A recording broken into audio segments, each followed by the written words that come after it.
All right, Sticks. So I rip people off. I do. But everyone does. Everyone does it. Everyone rips everyone's ideas off. But I saw a TikTok. It's actually Ice Cube's son, O'Shea Jackson. He has a question he likes to ask his guests, and I'm gonna ask you because I'm curious. But if you don't have a quick answer, I already have my I had I cheated. I put my answer first because I heard it a number of times. I've heard it. But Sticks, you and I are in a bar chilling.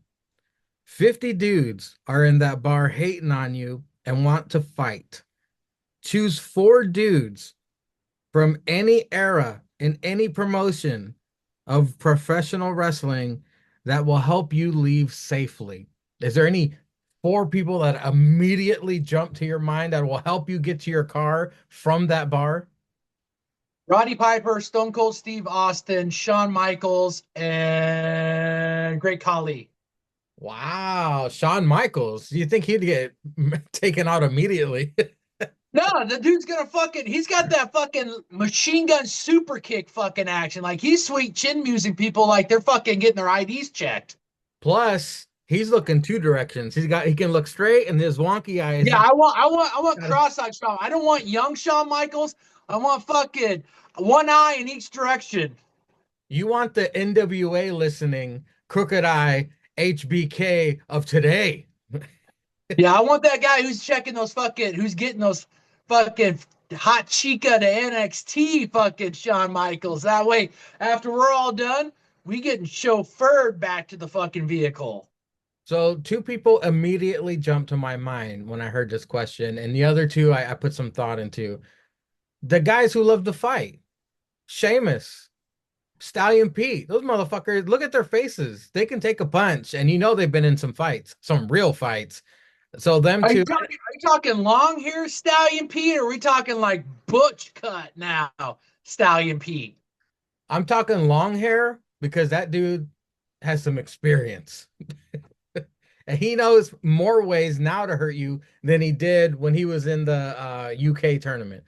Um, my final two, we need some intimidation because we're going from pasty white Sheamus to polar opposite. We're going darkness spreading. Oba, Femi. Ooh, we need the intimidation factor in there. So we got Sheamus, we got Pete Dunne, we got Oba Femi, and the man who I believe is the most feared, not just professional wrestler, but feared around all locker rooms of many eras of professional wrestling, known for his badassery. And you know what Hawaiian is? It's well, Simone for the ninja. I'm talking old school. We're going Haku. We're getting Haku as the killer of the group. He's the killer.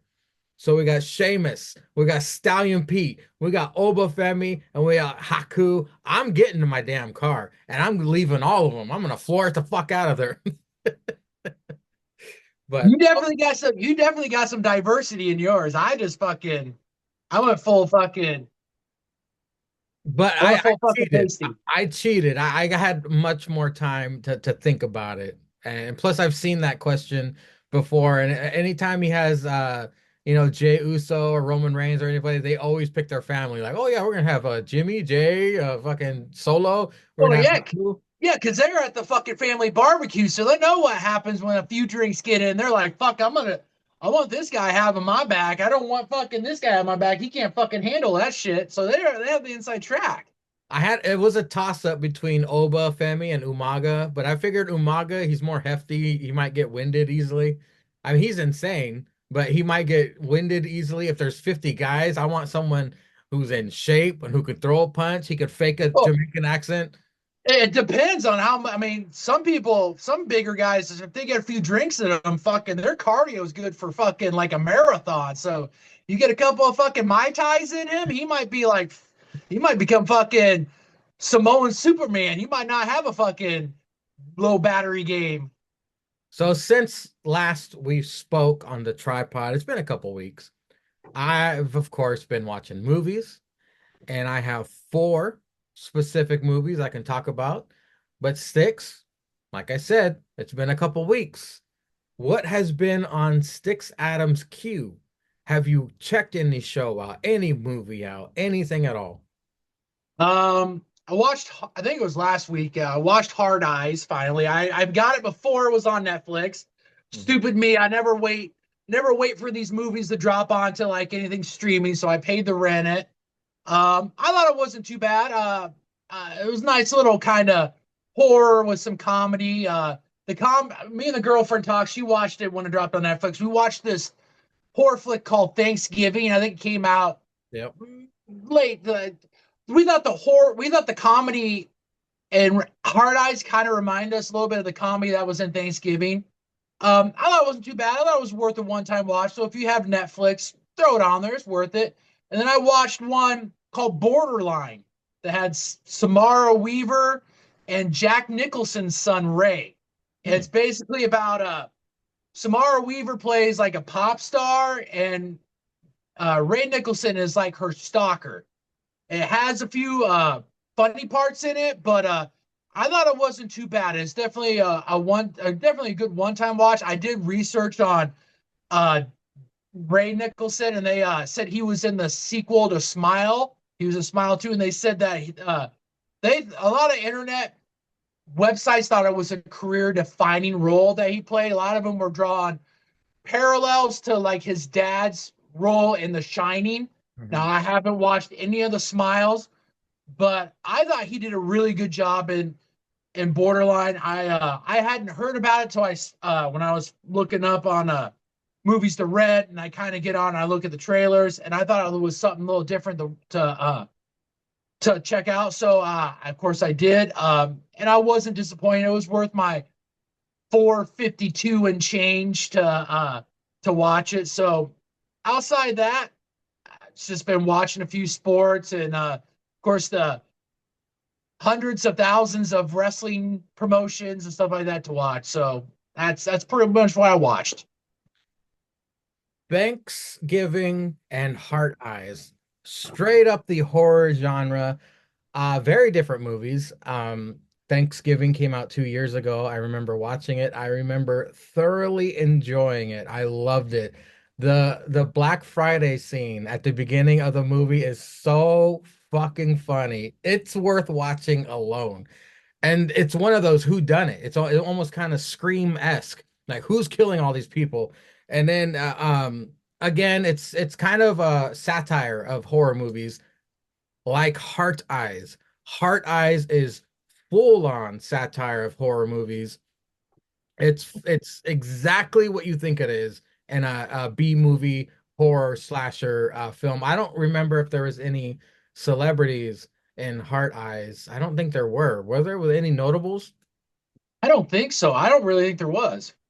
But of the two, I enjoyed Thanksgiving a lot more. Heart Eyes, it wasn't a waste of time, but it's it's what you would expect. But Thanksgiving, It's a date movie. If you know your date and she kind of likes to dip her toes in like a little bit of horror, it's definitely one of those that would be a good date movie to set you up for a second date. plus it came out in February, so perfect timing. As for myself, I checked out Thunderbolts. I got an 88 from the critics and a 95 from the people. I was I was pleased. It was good. It was surprisingly good. I went in not knowing a fucking thing about this group of heroes. We already know the red Soviet savior guy, and then Black Widow's sister, and then we got Bucky, and then they added some people in it. It was okay. More psychological than I thought, especially the villain. It wasn't really a villain. He was kind of like a sympathetic uh I guess heel until they brought him back to, well, spoiler. Elaine is pulling most of the bad guy strings in this. Of course, Elaine, Julia Louis-Dreyfus, is kind of the de facto villain in Thunderbolts. It's It enjoyable. wasn't that the name of the character she played in Seinfeld? Elaine. Yeah, was that her name in Seinfeld? Yeah. I Okay, just call her I Elaine. just thought like Her name wasn't Elaine in Thunderbolts. oh, see, I didn't That's know just what that. I call her. I thought that's what you were saying. I was like, holy No. shit, we got two things. She plays the same character's name on two different. Man, damn it! Two post-credit scenes. And of course, the final after credit scene will set up what's to come. I would recommend it. It's surprisingly good, like I said. Until Dawn, I also checked out and very unique experience, by the way. Until Dawn is a PlayStation video game. It came out several years ago. It's one of those multiple choice survival horror games, which I love. If you do this, this will happen. But if you do this, that'll happen, and it changes the outcome of the game. It's like a choose your own adventure thing. It got 53 by the critics and 68 by the people. Strongly disagree. A very unique horror movie. Almost a prequel-esque movie to the game because of how it ended. I disagree with critics and even the people. I really like this movie. So I we have this is technically a small town, even though the bumper to bumper traffic constantly. But the theater isn't as popular as it used to be. This is a horror movie. It has been a very long time since I've been to the theater alone. I used to love going to the theater alone. I got a chance. I jumped on it. I went and saw it Saturday morning, 11:30, first showing of the day. It's my vehicle and one other vehicle. I'm like, are they open? I go up to the window. I was like, you guys open? He goes, yeah, we're open. I was like, where the fuck is everybody? They're like, it's first showing, man. I don't know. I was like, all right, whatever. Until dawn. I was like, all right. Got my snacks, went to Amphitheater 2. Nobody in there. Go, okay. I'll get my favorite seat, sit there, waiting, waiting. Previews come on, previews go. Still alone. I was like, all right, this could work. This could work. Oh And no. it worked. It was a horror movie, and it added to the movie experience because it's like the ambiance of being in a theater alone for a creepy movie, a scary movie. I loved it. It added to the it boosted my enjoyment of this movie. Whereas if you watch it at home, you'll just be like, meh. I loved it. So it added to it. So it kind of I gave it an 8 because of all of that. I loved it. I highly recommend this. And the game's great too. It's challenging and fun. It has a lot of celebrities in it.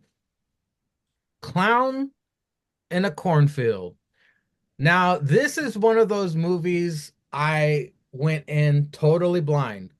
Did not see a trailer, don't know who's in it. I saw the poster, it said coming next week. I was like, noted.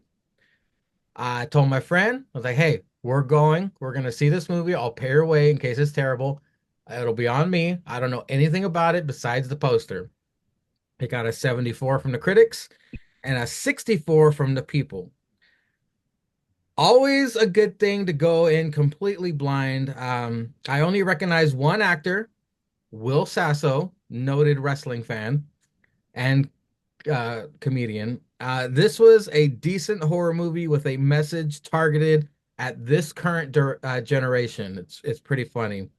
The title of this movie is a little misleading because of the twist towards the middle of the movie.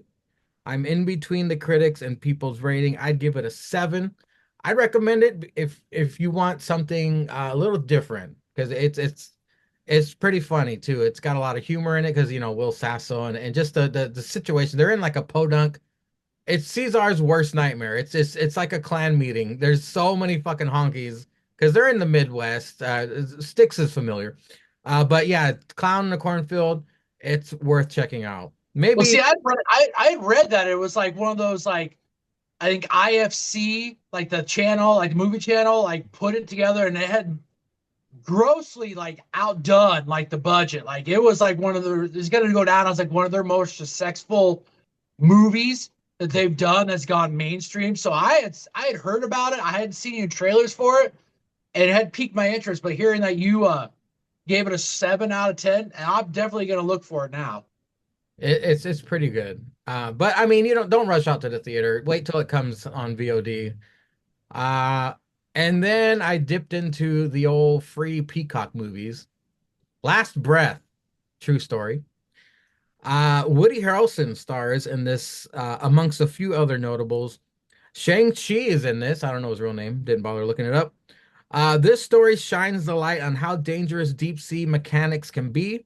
In my opinion, the movie focused on the wrong person. It turns into a rescue mission and a race against time. However, I believe that Shang-Chi's character should have been the main character, main focal point. The critics and people were over generous with this one. I'd give it a 6. They took a real life situation that lasted 30 minutes, stretched it out, and overdosed it in drama. I do not recommend this movie. Um, it was okay. It wasn't a waste of time, but my boss saw it at work and I just wanted to have something to talk about. Meh, I'd skip. Okay, Caesar, you and I are in a bar chilling. 50 dudes are in that bar hating on you and want to fight. Choose 4 dudes from any era, any promotion, professional wrestler that will help you leave safely.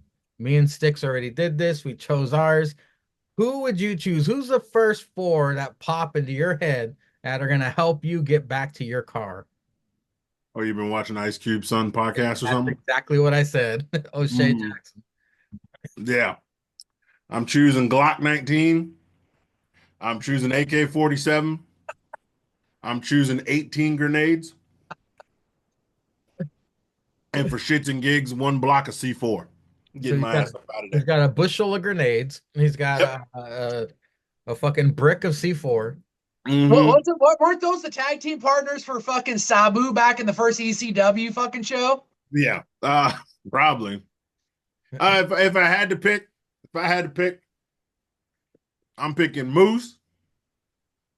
I'm picking Booby Lashley, and I'm taking Prime APA. Them niggas, and I'm standing in the back drinking. I was thinking JBL too. I was thinking him. Prime APA when they were in their good old busting up bar days. Okay. Other news, Darby Allin does a kickflip on Everest. Yeah, I seen it. Who cares? The niggas still gonna die. He's up there spending Tony Khan's money, doing dumb shit. Hmm. He's a white boy doing white boy shit on a white mountain. Hmm. Uh Also, it just says cops are assholes on my note. I don't even know why I put it's true, but it just says cops are assholes. I'm not sure why. Sure. Caesar, we've had a couple weeks absence from the tripod and a lot of wrestling shit has gone down. Hmm. Care to comment on anything wrestling? I took a few notes for NXT. We have Orton Jr. won that battle royal and will face Obafemi at Battleground. We have Chase U is back Hmm. and Joe Hendry versus Trick Willie for the TNA title. Hmm. Why they keep putting this title on the line, it never changes hands. But any thoughts? I mean, yeah, Trick Willie and Joe Hendry should be some good shit. It's at Battleground, right? Yep. Yeah, okay. It'll be a Battleground. Yeah, I guess they're just stalling time for Trick to go on up to SmackDown. Do some work. I'm fine with that. I'm fine with that. Roxanne and them need to quit losing on Raw. Well, I guess if they're actually gonna go to Raw, they can keep losing because they're just getting up there. But still, you They gotta gotta start pay getting. their dues, the Yeah, you main gotta pay your roster dues. dues. I ain't watch AEW, so I don't know. I just didn't have time. I do have some notes. Uh, what happened? Some niggas got fired. Shit happens, man. It's a business. Some niggas got hired. One nigga bitch was fighting on TNA this week. Just got hired. She doing the thug thizzle. Ain't mad at that. What else happened in wrestling for a couple weeks? I mean, I don't know. See him trash or see him trash. You know, fuck him. Cody still humping his wife. Ain't seen that nigga in a while. Shout out to Toothless Timmy back out on NXT TV. The Toothless one came back. I know Bresky was beating his meat to that, like you were probably beating your meat in that theater. That's why you thought it was scary that the Well, ushers were going to catch you because you were by yourself. Toothless Timmy is in Evolve, and he's considered to be in Evolve, and he was a special guest in Yeah. the Battle Royal NXT, as well as Look, they got TV time. Got a Sticks 316 in. So, he's got his got money. TV time. Here are Uh, the people that were released. Braun Strowman. Hold on. You know what? Let's do something. Both of you hold your thumbs out like this. And when I say a name, if you care about it, if you don't care about it, the only person I care about is Dakota Kai. The rest, I don't. there's a lot. There's a lot. Well, no, there's another person you care about. I guarantee it. So hold out your thumbs. Braun Strowman, Dakota Kai, Shayna Baszler, old gravel mouth, MJF beat his dick. Caden Carter, I don't care. Katana Chance, Don't care. Their TikToks are funny.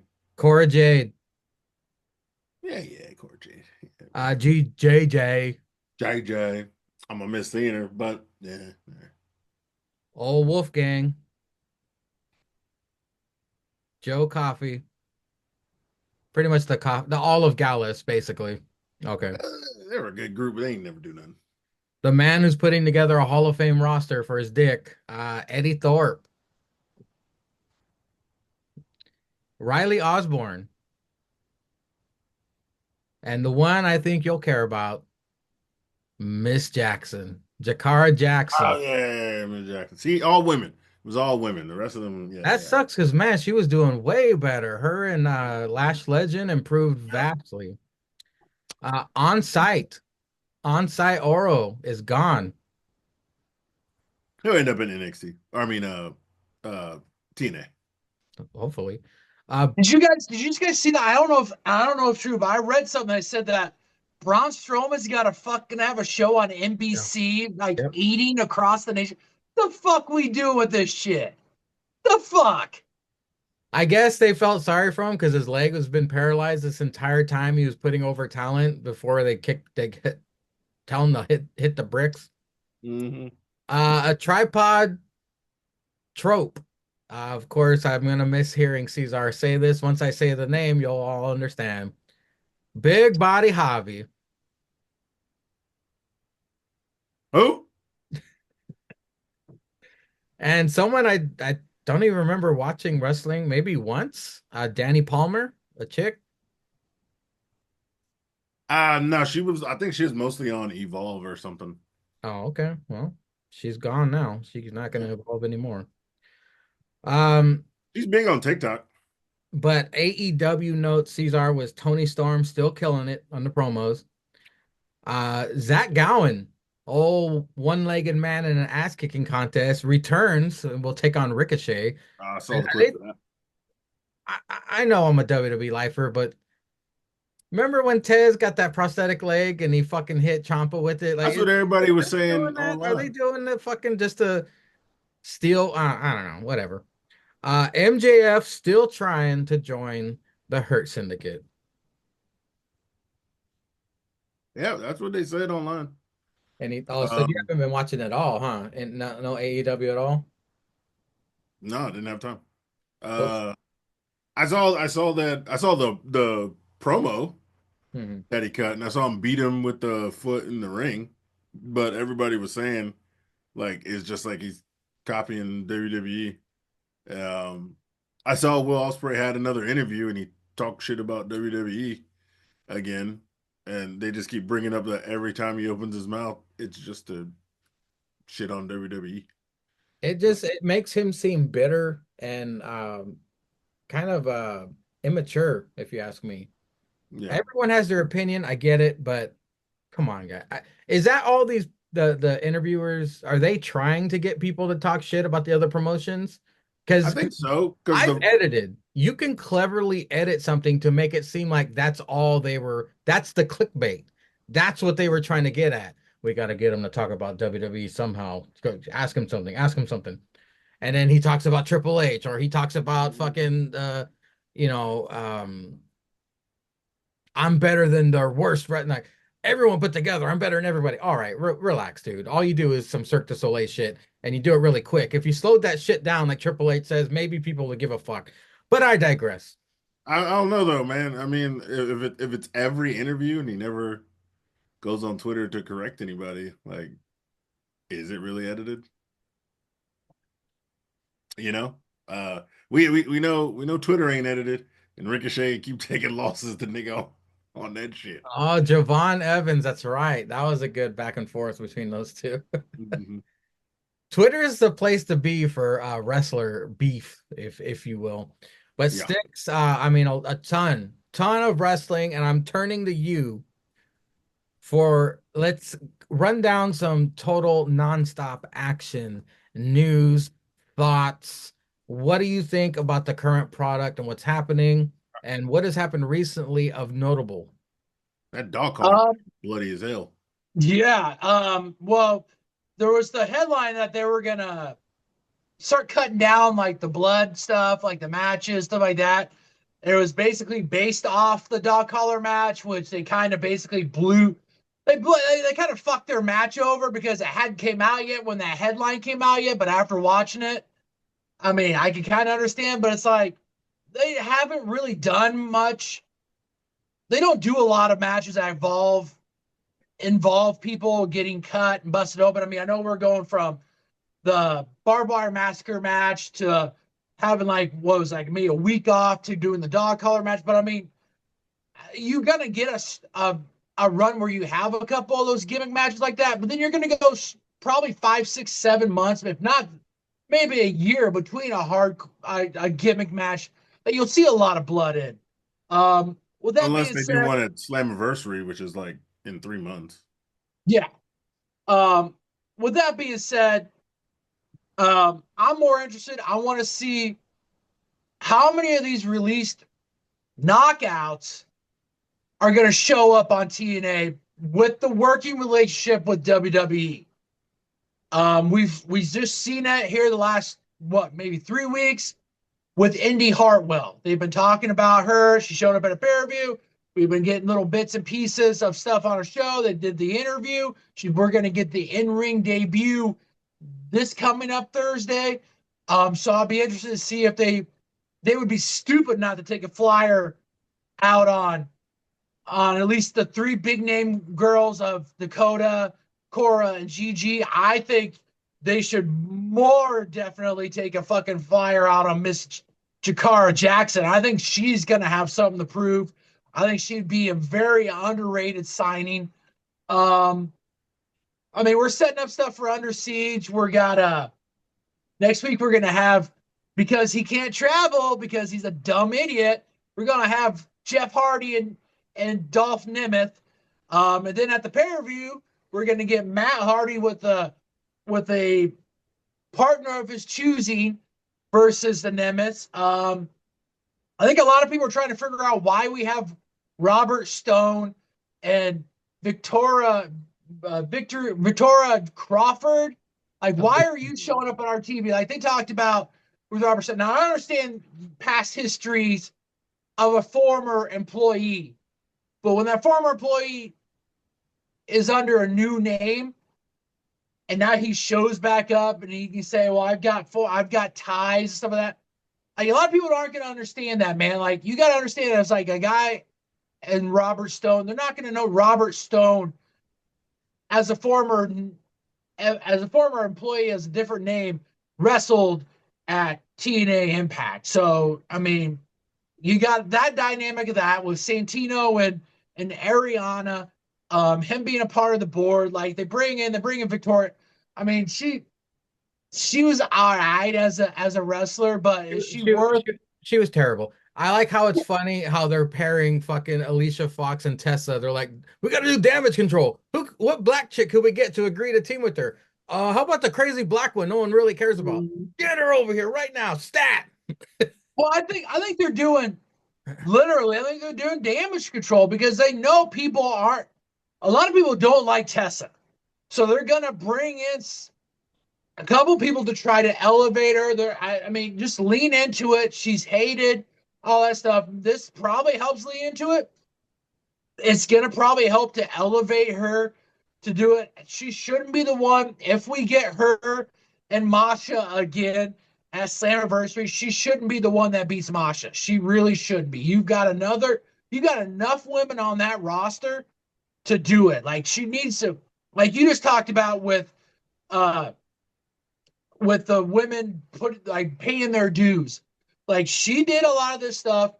Yeah, she went to Mexico. She kind of almost basically fell off the earth. Mhm. But coming back, you need to pay your dues in a company that had you win their heavyweight championship. Not just their women's title, but you won their heavyweight championship. And where you did a lot of the damage to your own reputation in the locker room, you need to pay your dues on the way to possibly elevating yourself back up. And so she needs to start. I do like the fact that she lost to Masha. I like that, and which gives Masha a different route. Maybe go after somebody else, give other women opportunities. If they want to do more damage control, I could see this happening. They're teaming Tessa and Alicia Fox. You never know. Knockouts tag title fucking match championship could be in the future of these two.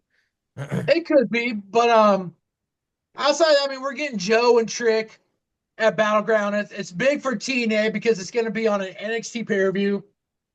I wouldn't mind them pulling the surprise and having Trick win, because I think as much as we think he's going to the main roster and we're talking about how he's going to need to match up with Carmelo, because otherwise he's going to fall flat on his face. Give him a little bit of a run with TNA. Like, let's just see how he does it. He's not going to do horrible in TNA. You could run him and Joe Hendry for a little bit, get him as a champion. And it gives you that surprise factor with this relationship of TNA and NXT. This is a big win for TNA to have your heavyweight champion on an NXT PLE. I think that would be huge if you had a guy who has been an NXT champion, who's good on the mic, beat your champion. Joe could get back into that chasing mode. He can exercise his rematch. If not, you have him maybe wrestle a 3-way, a 4-way to become a #1 contender while Trick is cutting promos on TNA television. He's bringing the TNA championship on NXT TV. It gives you a little bit of a leeway with him before you do call him up, if you do call him up. Like I said, it gives you that surprise factor with this crossover of these two promotions. It's going to be interesting. You're correct. If they did a shakeup like that and have Trick be the first person to win a TNA championship as a WWE contracted talent, that would be huge news headlines. It would bring more eyes to the horrifically marketed Access TV fucking channel, which very few people have, which would push people to TNA Plus. But yeah, they need to shake things up in TNA, because can you count on one hand how many heavyweight contenders they have over there to get people excited? Because it's like they shifted all their popular championship contender talent to the international championship. Well, it's either international or X Division. Mm-hmm. So I understand the X Division because that's one of the more like traditional divisions, like where a lot of their big time matches, if you go through the history of TNA, have been in the X Division and in Ultimate X matches. Like AJ Styles, Samoa Joe, Christopher Daniels, those guys had knockdown fucking wars for the X Division Championship and or in Ultimate X matches. So I could see them leaning into that. But with it being a new generation, you need to focus a lot of that onto your heavyweight championship, because just like a lot of your competing brands, their heavyweight championship is their prestige championship. And where TNA, a lot of other big brands would look at the X Division as like a mid card, but it's actually kind of they're almost their heavyweight championship. So you need to kind of, while you can still give a tip of the cap to the X Division, you need to push a lot of that into your heavyweight championship division too. What I would have loved to see, there's still time, but the Worlds Collide is coming up, and they're going to have AAA, and it says right here versus WWE versus NXT. Why not include TNA. Add more talent, add more variables, add more match types. Let's combine everything and get everybody's attention on the road to what's following Worlds Collide? Is it Money in the Bank? Yeah, Money in the Bank is after Worlds Collide, but I don't Mhm. understand why they don't have TNA in Worlds. It's because it's here we go. I'm going to use your favorite word. It's literally using different worlds. Let's bring TNA, AAA, WWE, NXT. All these worlds should be colliding, not just AAA and NXT and WWE. Bring TNA. Well, they got Casey Navarro over there that can shake shit up. They got Laredo Kid over there in TNA. They got all kinds of good Well, cruiserweights. you have Ace Austin. You Yeah. have you have all these guys that you could bring over there. But I can see why, because they want to give the shine on the AAA with the news coming out. Like they're gonna want to. I think they're gonna use Worlds Collide as like a showcase to the town of AAA of what they brought and what they could bring over to WWE NXT. But like you, I agree with you. Like you have this working relationship with TNA.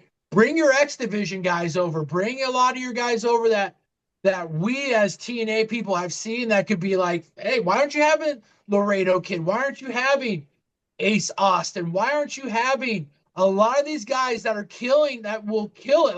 Like Zach, like the Rascals. Why don't you have them come over? Like those two guys alone in any kind of match you have on Worlds Collide could make it take it from like a middle of a card match to like a main event match. Zachary Wentz and Trey McGill are two guys that can set up.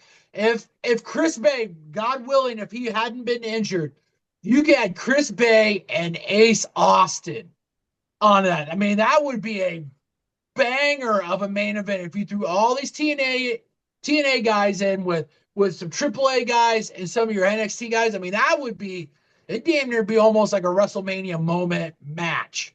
Do you think they should put titles on the line at Worlds Collide, or do you think this should all just be exhibitions?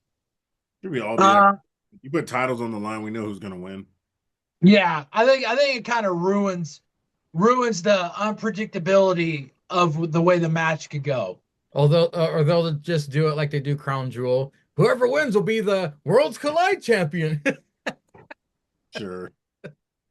That'd be an AEW thing to do. But well, Cesar, I had asked Sticks earlier, then I announced mine, so I will ask you. Since the last we all gathered, have you watched anything, TV, movies, anything at all you would like to talk about? I watched Sinners and the Thunderbolts. What'd you think? I thought Thunderbolts was pretty good. But yeah, it's more character development movie Hmm. than anything else. Um Sticks, that guy who plays Sentry has played Bob in Top Gun's Maverick. So there you go. I know Julia Lee Dreyfus is not Elaine in both movies, but that guy who plays Sentry has played two characters in two different movies named Bob. Uh, so there you go. You can have that one. Um, Sinners was really good. Thunderbolts was really good. I don't think I've watched anything new. No horror movies? No, man, horror movies are stupid. You know what, Cesar? I'm gonna They're discount. not scary anymore, Sangria. I'm Yeah, not. We're not watching them to be scared. We're watching them because they're funny. They're funny. I'm gonna say this. I'm glad Cesar said Sinners is good because I'm really, really interested in watching that. Like I've heard not only did Michael B. Jordan play really good in this, but the guy who was, yeah. I think, the producer director that well, I don't forget his name, but he's done really good. I suppose we have heard that his name is starting to get attached to a lot of projects that have really piqued my interest. Yeah, he is a really good he's a really good movie director. Um but what do you mean they're supposed to be horror movies are not supposed to be funny. They're supposed to be scary. Sinners is a horror movie. Horror-ish. But apparently apparently some guy on so this is what I thought was apparently some guy went through like the years of every time there's like a Great Depression and shit's out of price, a vampire movie has been like number one. in the box office. Like apparently it was like Dracula back in the 30s and then like Son of Dracula. And then even 2008 was Twilight. And now it's like Sinners. And Nosferatu came out last year when this shit started. Was Queen of Uh the Damned? Did Queen of the Damned hit number one? no. No, I don't No? think so. It was up there, but I don't think it hit like crazy popularity. Or Like I mean, Dracula yeah, 2000? like Remember like Dracula? Aaliyah died and all, but like these are like the top, like pretty much when I mean number one, like super over like what they was probably supposed to make at the box office. Like, um, but yeah, I know a lot of people went and saw Queen of the Damned, but I mean I didn't, so I don't. I like Queen of the Damned. I like Dracula 2000. My favorite vampire movie of all time. Hmm. I think it bombed at the box office. It gained a cult following. From Dusk Till Dawn, one of the greatest vampire Oh movies yeah, yeah, of of all course. time. That's a Love it. damn That classic. that is George Clooney's best movie ever. Salma That is his Hayek. best movie ever. Fuck Yeah, everything else. George Clooney and Dustin on him. Creep like early stage creepy Quentin Tarantino. licking feet. Fucking machete in the fucking Hmm. bar. You got Sex Machine with the goddamn crotch fucking Pistol. revolver. That's Yeah. Tom Savini. He's the one who made the Fiend's mask. He's very he's the one people go to for special effects, like actual makeup, Hmm. costume. He's the man to go to. But yeah, Tom Savini, Sex Machine, great. Who was the black guy in that one, Caesar? How the fuck do I know? This movie was like Because 20 you all years know ago. each other, right? You know that famous black Well, guy. also you had Selma Hayek. Yeah, that was yeah, Fuck. That black guy's iconic, probably not even famous. Or probably. iconic. Yeah, he was. Damn it. Well, I was gonna tell you the director of Sinners is Ryan Coogler. Yeah, he's done a bunch of good stuff. Yeah, I've heard his names, but I want to. Why do I want to say I thought his name was supposed to be attached to like they're gonna supposedly start redoing like Resident Evil, and I want to say I thought his name was attached to it. And of course, first That thing I might thought I be was like, that might be fucking Jordan Peele. Listen to this cast till from Dusk Till Dawn. Hall of Fame cast here. Director Robert Rodriguez is great. He did Planet Terror as well. Harvey Keitel, iconic. George Clooney, iconic. Quentin Tarantino, iconic. We got Juliette Lewis, Cheech Merritt, Apple Pie Pussy. Hmm. We got it was if you can find better pussy, fuck it. Fred Williamson was the black guy. Man, Salma you Hayek. can't name two movies he's been in. Oh, I'm on Rotten Tomatoes. I can. Yeah, yeah. Not off the top of your head though. You gotta look that Oh shit my up. God, he's got some horrible movies. Um, but yeah, the From Dusk Till Dawn, fucking iconic. They did have sequels. The sequels are fucking terrible. Well, they From had a Dusk Till fucking TV series. They had a Yep. TV series, I think, on El Yeah. Rey. I want to say. TV Trash. series was decent. It was decent. But the sequels are fucking terrible. Uh, but yeah, great movie, man. I just now I want to go watch it. Fucking From Dusk Till Dawn. It's such a great movie. Um, That's about it, guys. Unless you have anything else that you want to discuss. I mean, I have random notes here I could bring up, but other than that, all the business has been done, taken care of. We got a lot more wrestling headed towards us. Just I haven't really been felt the urge to jump on and discuss in great detail of of things because I know what's coming up the Double or Nothing, right? That's coming up this couple weeks. Uh, Yeah, We yeah. got we got beach break next week. Samoa Joe, John Mox and cage match. We got that tag team match of Osprey and Hangman. I think versus is it Alexander and Take Shida. I mean, we got the Tony Storm's doing another fatal four way. We're gonna have a double or another Mercedes Monet, who is one beltless now Oh yeah, she against lost the belt over the about weekend. fucking time. yeah against Jamie Hayter. Yeah, we got some stuff going on in ATW.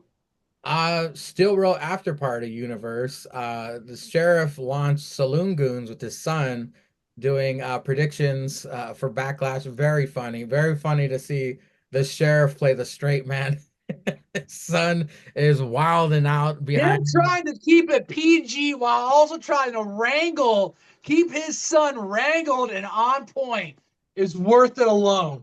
I love the transitions where it like goes to TV static or it goes 2 hours later. It's very fucking funny. Go check it out. It's WWETAZ is Zanka's kids channel. Check it out if you want to see Zanka get chopped. Of course, Saloon Goons is on the sheriff's YouTube page as well. Also on a YouTube page, I don't know if either of you have seen it. Summerfest dropped a couple weeks ago. Have either of you seen it? No, isn't that shit like 3 hours? Sons of bitches. No, it's not 3 hours. Get the That's hell- just It's like like 3 almost hours. 2 hours. The pre-show The is pre-show's long. an hour. So The the actual pre-show, show. the pre-show is an hour and 2 minutes, and the actual show is 50 minutes. The pre-show is just three matches and then 10 cunts going over the 5 match card of Summerfest. But Summerfest, it flies by. 50 minutes is boom, boom, boom, boom, boom. But the pre-show is more of a chore, I guess, because it only has fucking 6 views, so not many people even sat through it. But Summerfest, it was fun putting together. Again, the Three Musketeers idea just randomly fucking popped into my head. But yeah, it was fun to put together. And next is the crowning event. We're gonna have new king and queen of the rings crowned. Will be the next. We'll be working up to that. But if you guys don't have anything else to talk about, we could just end it now. Jason Tatum broke his leg, so Is that what happened? I heard he got carted off. Did he fucking the dude dropped fucking what was it, 42 and then breaks his leg in like the fucking fourth? yeah, his knee is fucked up. Fuck. Really, really bad. Oh yeah. Oh, did we talk about the 100 gorillas versus the man? Or 100 Yeah, that was man the versus last. gorilla? Wasn't that the last podcast? Did you see the other one where it's like 100 British people versus 100 American people? No. Oh, you haven't seen that one? That one's getting pretty good. And then apparently all gingers are black people now. Explain. Some lady came on the internet and said some shit. And ginger people are related to some African thing, and it is a mutation. That's why they have the red hair and the dots on their face, and somehow the melanin in gingers is the most out of any white race. So therefore, they're the closest to black people. So all gingers. Now, what have I been saying for years? Rearrange the letter in ginger, and what does it spell? Ninja? Yeah, okay. Yeah, keep saying that. So now white people can't call them gingers. You have to say ginger, no ERs. Yeah, you have to use the A, no hard ERs. All these redheaded people on TikTok are fucking hilarious. They are hilarious. They feel appreciated and loved because y'all said they had no soul, and now they have the most soul because they are now black. The black people have accepted them. It has literally brought two cultures together on TikTok for some of the funniest content. And then you have the random white gingers talking about, look, y'all don't fuck this up. We got invited to the cookout now. We can come over. We're just bringing plates and silverware. We can't be trusted with the cooking yet. People are fucking funny. People are really fucking funny. That's all I'm gonna say. Fuck those soulless gingers. So until Yes, next that's time, why they ladies don't and love gentlemen, y'all. we give that big ups to Stallion Pete.